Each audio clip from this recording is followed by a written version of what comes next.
السلام علیکم ورحمۃ اللہ وبرکاتہ۔ نوح علیہ السلام کا ایک بیٹا سام تھا۔ عرب اور بنی اسرائیل اسی کی طرف منسوب ہیں۔ اسی سام کے پوتوں سے ہود علیہ السلام پیدا ہوئے۔ ان کا نسب نامہ اس طرح ہے: ہود بن عبداللہ بن رباح بن جارود بن عامر بن اوس بن ارم بن سام بن نوح۔ ہود علیہ السلام کی قوم کو قوم عاد اور قوم ارم بھی کہا جاتا ہے، کیونکہ عاد اور ارم ہود علیہ السلام کے اجداد تھے۔ قوم ہود احقاف نامی ایک بستی میں آباد تھی، اور یہ بستی عمان اور حضرہ موت کے درمیان ریت کے ٹیلوں والے علاقے میں تھی۔ عربی میں احقاف ریت کے ٹیلوں کو کہتے ہیں۔ یہ علاقہ سمندر کے کنارے واقع تھا اور شہر کے نام سے پکارا جاتا تھا۔ قرآن مجید میں سورۃ الاحقاف آیت 21 میں اللہ تعالیٰ نے انہیں ان کی بستی کی طرف منسوب کرتے ہوئے مخاطب کیا ہے۔ اور عاد کے بھائی کو یاد کرو جبکہ اس نے اپنی قوم کو احقاف میں ڈرایا۔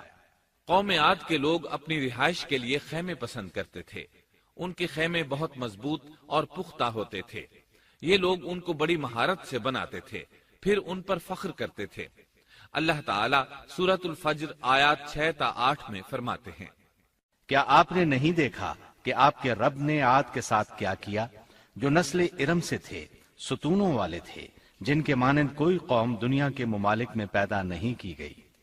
اللہ تعالیٰ نے ان کی کاریگری اور فن کی ایک مثال دی ہے کہ وہ ایسے خیموں میں آباد تھے جن کے ستون بہت مضبوط تھے، طاقتور تھے۔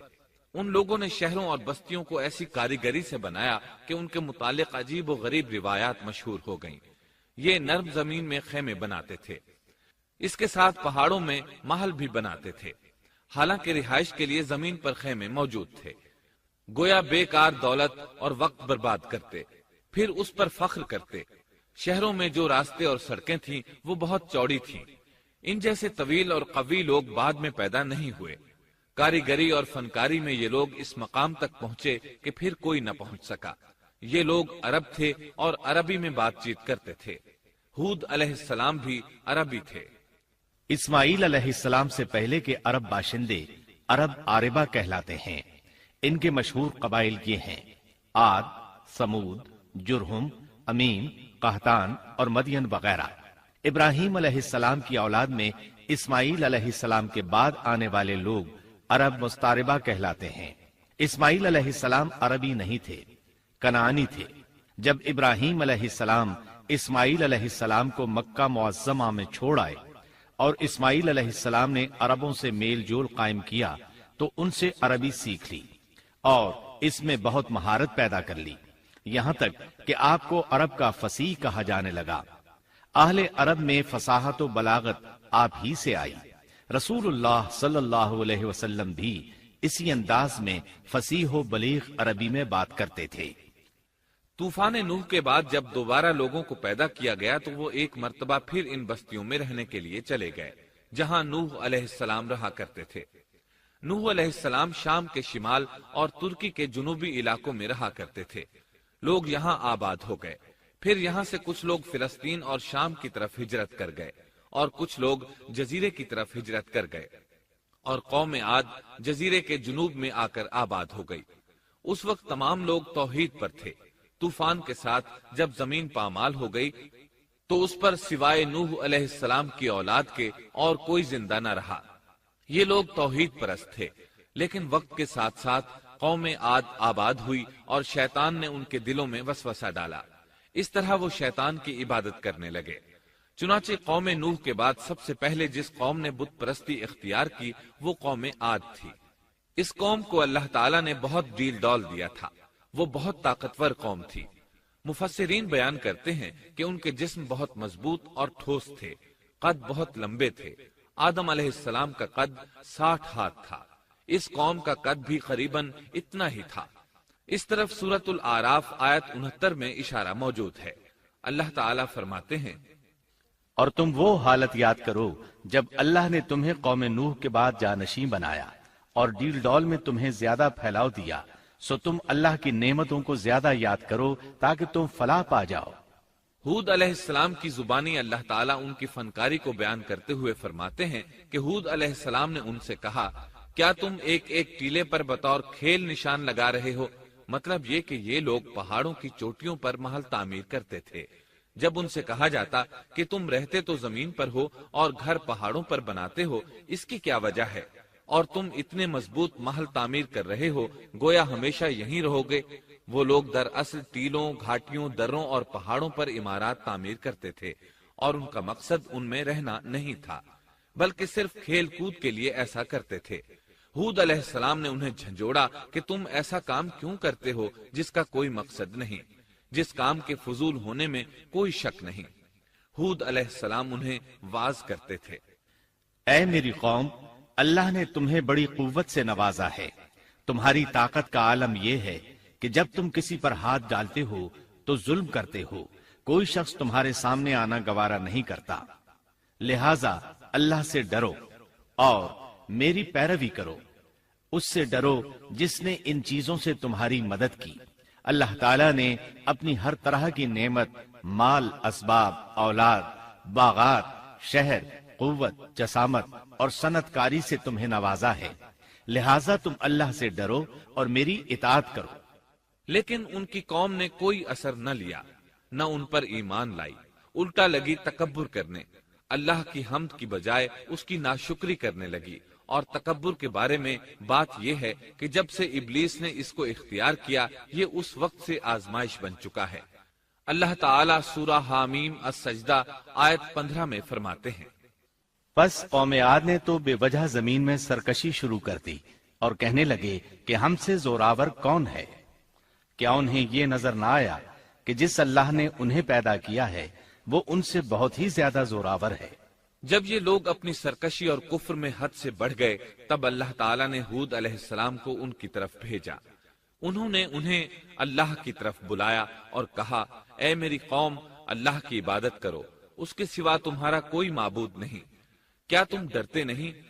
قوم کے کافر سردار کہنے لگے، ہم تو دیکھتے ہیں کہ تو نری بے وقوفی میں ہے، ہمارے خیال میں تو جھوٹا ہے۔ اس پر ہود علیہ السلام نے فرمایا، میری قوم، میں بے وقوف نہیں، میں تو تمام جہانوں کے پروردگار کی طرف سے بھیجا گیا ہوں، تمہیں اپنے رب کے پیغامات پہنچا رہا ہوں، اور ہوں بھی تمہارا دلی خیر خواہ اور امانت دار۔ کیا تم اس بات سے تعجب کرتے ہو کہ تم میں سے ایک شخص کی معرفت، اللہ کا ذکر تم تک پہنچا کہ وہ تمہیں خبردار کر دے؟ تم اللہ کی اس نعمت کو یاد کرو کہ اس نے تمہیں قوم نوح کے بعد خلیفہ بنایا اور ڈیل ڈول میں تمہیں زیادہ پھیلاؤ دیا۔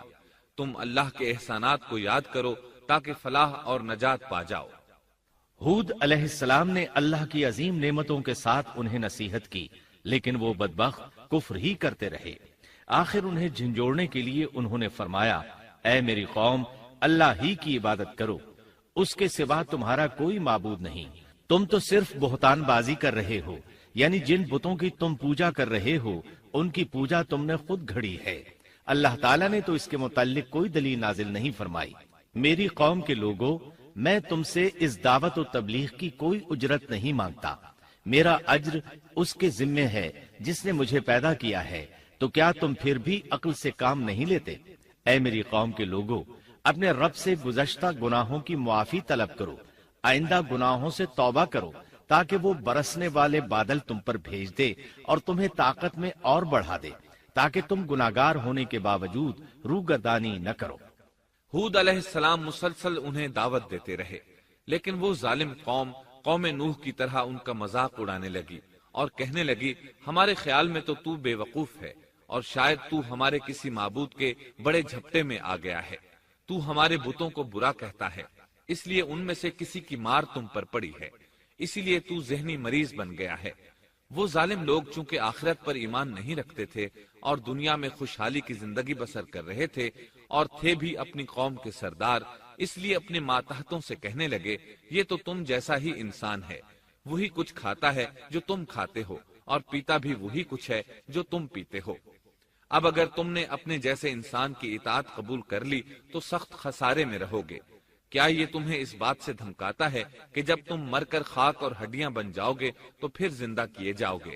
ہرگز نہیں، یہ بات امکان سے باہر ہے جس کا وعدہ تم سے کیا جاتا ہے۔ یہ زندگی تو صرف دنیا کی ہے، ہم مرتے جیتے رہتے ہیں، ہم پھر نہیں اٹھائے جائیں گے۔ یہ تو وہ شخص ہے جس نے اللہ پر جھوٹ باندھا ہے، ہم اس پر یقین کرنے والے نہیں۔ ہود علیہ السلام انہیں دعوت دیتے رہے یہاں تک کہ ان کی قوم نے واضح طور پر کہہ دیا کہ آپ ہمیں واز سنائیں یا نہ سنائیں، ہم تو اپنی روش نہیں چھوڑیں گے، یہ تو پرانے لوگوں کا دین ہے۔ اس طرح قوم انہیں مسلسل جھٹلاتی ہی رہی۔ آخر ہود علیہ السلام نے بھی انہیں کھلم کھلا دھمکی دی اور فرمایا، لوگو سنو، میں صرف تمہیں ہی نہیں اللہ کو بھی گواہ بنا کر اعلان کرتا ہوں کہ اللہ کے سوا جس کی عبادت ہو رہی ہے میں ان سب سے بری طرح بیزار ہوں۔ اب تم ہی نہیں اپنے ساتھ اوروں کو بھی بلا لو اور اپنے ان سب جھوٹے معبودوں کو بھی بلا لو، اور تم سے جو ہو سکے مجھے نقصان پہنچا دو، مجھے کوئی مہلت نہ دو، نہ مجھ پر ترس کھاؤ۔ یہ فرمانے کے بعد انہوں نے اللہ سے دعا کی، اے پروردگار، ان کے جھٹلانے پر تو میری مدد فرما۔ اللہ کی طرف سے آپ کو جواب ملا، یہ تو بہت ہی جلد اپنے کیے پر پچھتانے لگیں گے۔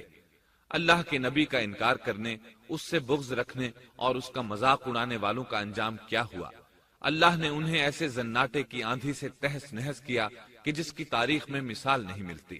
اللہ نے ان سے بارش روک لی، اس سے خشک سالی کی کیفیت پیدا ہو گئی، درخت اور پھل ختم ہو گئے، وہ لوگ بارش کی خواہش کرنے لگے۔ اسی حالت میں ایک دن اللہ نے انہیں عذاب دینے کا ارادہ فرمایا۔ انہوں نے دیکھا ایک سیاہ بادل ان کی طرف بڑھ رہا ہے، خوشی سے اچھلنے لگے، کہنے لگے یہ بادل ہم پر برسنے والا ہے، جبکہ ان کا خیال غلط تھا۔ دراصل ابر کی صورت میں یہ وہ قہر الہی تھا جس کے آنے کی وہ جلدی مچا رہے تھے۔ وہ عذاب ان کی بستیوں کی تمام چیزوں، پھلوں، خیموں، درختوں کو تہس نہس کرتا ہوا آیا۔ اسے اللہ کا یہی حکم تھا۔ آندھی اس قدر زبردست تھی کہ پہاڑوں پر ان کے تعمیر کردہ محلوں تک کو اڑا لے گئی۔ مجرموں کا یہی بدلہ ہے۔ اللہ تعالیٰ سورۃ الزاریات آیت 41 اور 42 میں فرماتے ہیں، اسی طرح عادیوں میں بھی ہماری طرف سے تنبیہ ہے، جبکہ ہم نے ان پر خیر و برکت سے خالی آندھی بھیجی، وہ جس چیز پر گرتی تھی اسے بوسیدہ ہڈی کی طرح چورا چورا کر دیتی تھی۔ اس آندھی نے ہر چیز کو فنا کر کے رکھ دیا۔ اللہ تعالیٰ ان کی تباہی ایک جگہ ان الفاظ میں بیان کرتے ہیں، قوم عاد نے بھی جھٹلایا، پس کیسا ہوا میرا عذاب اور میری ڈرانے والی باتیں۔ ہم نے ان پر تیز و تند مسلسل چلنے والی ہوا ایک لگاتار منحوس دن میں بھیج دی، جو لوگوں کو اٹھا اٹھا کر دے پٹکتی تھی، گویا کہ وہ جڑ سے کٹے ہوئے کھجور کے تنے ہیں۔ پس کیسی رہی میری سزا اور میرا ڈرانا۔ یقیناً ہم نے قرآن کو نصیحت کے لیے آسان کر دیا ہے، پس کیا ہے کوئی نصیحت پکڑنے والا؟ ایک تیسرے مقام پر اللہ نے ان کی ذلت اور رسوائی کا ذکر یوں کیا ہے، قوم عاد بے حد تند اور تیز ہوا سے غارت کر دی گئی۔ وہ ہوا ان پر برابر لگاتار 7 رات اور 8 دن تک اللہ کے حکم سے چلتی رہی۔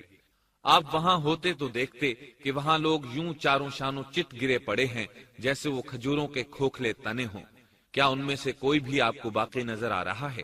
ہود علیہ السلام کو اللہ تعالیٰ نے اپنی رحمت سے نجات دی، باقی تمام جگہوں پر تباہی تھی، لیکن جس جگہ ہود علیہ السلام اور ان کے ساتھی تھے اس طرف یہ ہوا پھٹکی بھی نہیں۔ کہا جاتا ہے کہ ایک باڑ تھی جس میں ہود علیہ السلام، حیوانات، چوپائے اور ان پر ایمان لانے والے تھے، اور آندھی نے ہر چیز کو فنا کر ڈالا۔ اللہ تعالیٰ سورہ آراف آیت 72 میں فرماتے ہیں، غرض ہم نے انہیں اور ان کے ساتھیوں کو اپنی رحمت سے بچا لیا اور ان لوگوں کی جڑ کاٹ دی جنہوں نے ہماری آیتوں کو جھٹلایا تھا اور وہ ایمان لانے والے نہ تھے۔ اسی طرح سورہ ہود میں اللہ فرماتے ہیں، جب ہمارا حکم آ پہنچا تو ہم نے ہود کو اور ان کے ساتھیوں کو اپنی خاص رحمت سے نجات دی، ہم نے ان سب کو سخت عذاب سے صاف بچا لیا۔ یہ تھے قوم عاد کے لوگ جنہوں نے اپنے رب کی آیتوں کا انکار کیا اور اس کے رسولوں کی نافرمانی کی، اور ہر ایک سرکش نافرمان کے حکم کو مانا۔ دنیا میں بھی ان پر لعنت لگا دی گئی اور قیامت کے دن بھی۔ دیکھ لو، قوم عاد نے اپنے رب سے کفر کیا، ہود کی قوم عاد پر لعنت ہو۔ اس طرح قوم عاد تباہ ہو گئی۔ ان کے بعد مومنوں نے ان کے باقی بچ جانے والے مکانات پر قبضہ کر لیا اور وہاں رہنے لگے۔ پھر ہود علیہ السلام نے حضرہ